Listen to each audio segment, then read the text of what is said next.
Try this again. This will be take 3. Hey there, folks. How you doing today? Welcome back to the channel. Please bear with all the background racket that you're liable to hear throughout this production. We're on location where life happens. There's stuff going on out there that can be heard in here. We're not going to let it stand in the way of the fun that we have in store for you. I've got some cool stuff out here on the table. We're going to talk about each of these things here in just a minute. But first,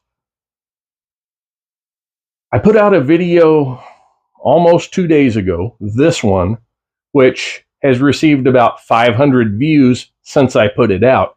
To the 159 people that saw the first version of that video, I apologize for the re-release and getting your hopes up that there might be some new content out. Those old squirrely moderators over there at the YT play games with the videos sometimes, and when I had first put that one out a month ago, not only did they demonetize it, but they also threw it to the far outer reaches of the algorithm, and it only had 159 views after a month. So I pulled the video, I reconfigured it a little bit, released it again. Now it's still demonetized because of the subject matter content, but in just about a day and a half's time, that video achieved 3 times the views that the initial version had. It was really good content, and hopefully it'll help some folks make determinations about whether or not they're going to get into the sport that was talked about in that video. So that's why that happened. You have to play the game sometimes. All right, enough about that. I apologize in advance for the sound of the fan going in the background. It is mid-November. I think today's the 8th. So, okay, early to mid-November. It's still smoking hot outside. I was out in Del Rio, Texas for the past few days hunting, and the temperature out there was just insane. It was like it was in the summer. Couldn't believe how hot it was. I think that might have had something to do with the amount of animals that we saw while we were out there, but all good hunters have their excuses, so bear with that. Most of you are familiar with this good-looking Stevens Model 334 that we have out here on the table. This one is chambered in the Lord's Caliber 308. We have an entire playlist of videos on this rifle here on the channel. We're going to talk about this one here in just a minute. But I wanted to talk to you about this big old Aoudad ram that you see over here on this side. There's a neat story that goes along with it. I can't get into all the details of it, but what I can tell you is about a year ago, I met an old man who was coming in from a hunt.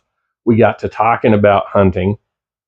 He asked me what I like to hunt. I told him I like to hunt Barbary sheep or Aoudads, and he was wanting to know where I did that at. So I told him about my buddy that lives over near Del Rio, Texas, and he asked me to put him in contact with him. I did. Long story short, the old fella went out to the ranch the other day and dropped a ram. Really good looking animal. I'm so glad he was able to get that somehow or other, and I'm still not exactly sure how it happened. I got finagled into doing the European mount on this thing, so I brought it home. Most important thing was I compared it to the biggest one that I've ever killed, and mine was definitely a little bit bigger. I'll put the picture up right there. Now, viewer, be advised, a couple of pictures of the process here. Nothing too crazy, but you can see the fleshed out skull there.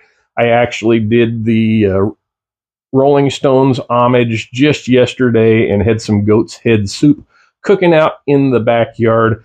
This is that very same skull.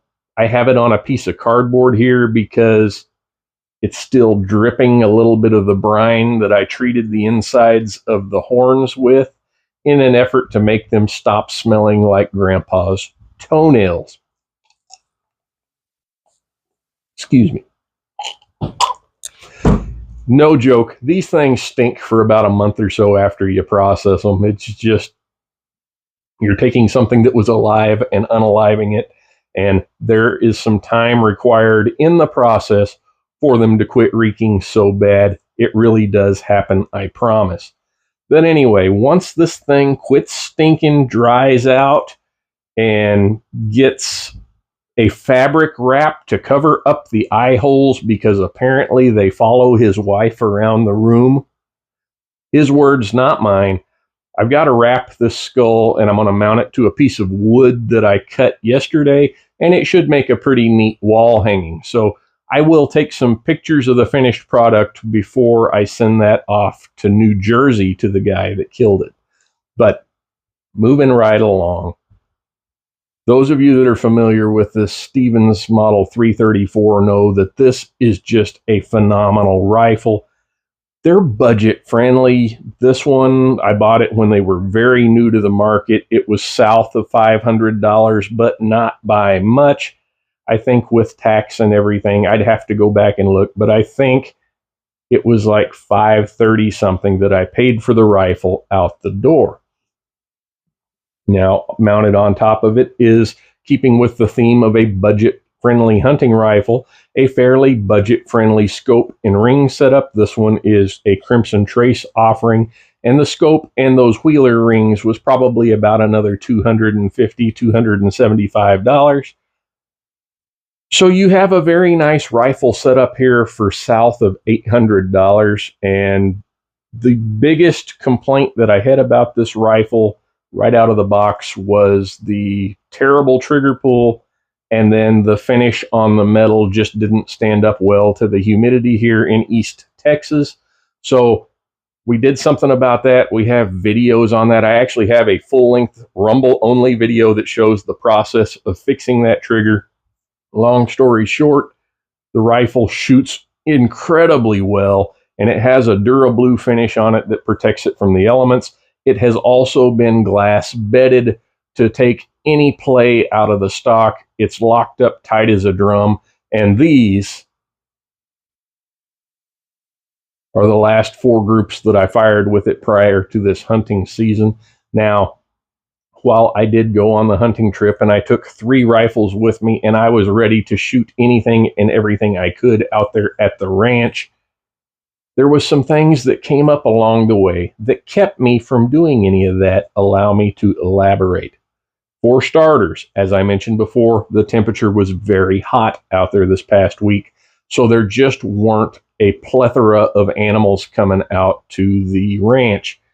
Add to that, I have a dear old friend of mine that we've gone hunting together several times over the years, and the man had never successfully taken a deer, to the point he actually sold 15 years ago. He sold his hunting rifle to me because he was sick of going hunting and vowed he was giving it up because it was a waste of time. We talked him into going again this time. I loaned him this fine rifle, and last Monday evening, I think it was, he took his very first deer with my rifle. So I didn't shoot anything with it, but I did have the privilege of dragging that sucker out of the Wasatchie and back up to where the feeder was and where we could get the truck to it. And it wasn't a real big deer, but for a South Texas whitetail, it was a true prize. And I have the whole thing in my freezer at the moment. So there's that. So I decided I was going to make this video a follow-up, an homage to this fine Stevens Model 334. These are, as I mentioned earlier in the series, an import Savage is bringing in from Turkey. They are known elsewhere as the ATA Turka, with a slightly different setup on the overall package. This rifle is one of the very first ones that was imported. It has gorgeous Turkish walnut on it, and it truly is a fine hunting rifle.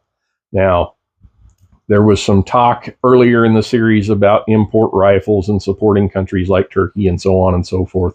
Look, everybody's got an opinion on that stuff. All I can tell you is some of the weapons that I've seen come out of that part of the world in the past few years were just so-so. These rifles are really, really good. And as much as it pains me to tell you this, and that's kind of why I wanted to do this video here today, this will probably be the last time you see a video on this rifle here on this channel. Why? That's simple, but it's a topic for another day. So hopefully you got something out of this. For those of you that watched the other videos on the Stevens Model 334, we did hunt with it. It was successful, but I'm not the guy that took the shot. Let me know what you think down below. Let me know if you've had a chance to hunt yet with your Stevens Model 334. Let me know what you think about this fine looking Aoudad, and let me know what you think is going to happen with this rifle. So until next time, take care. God bless.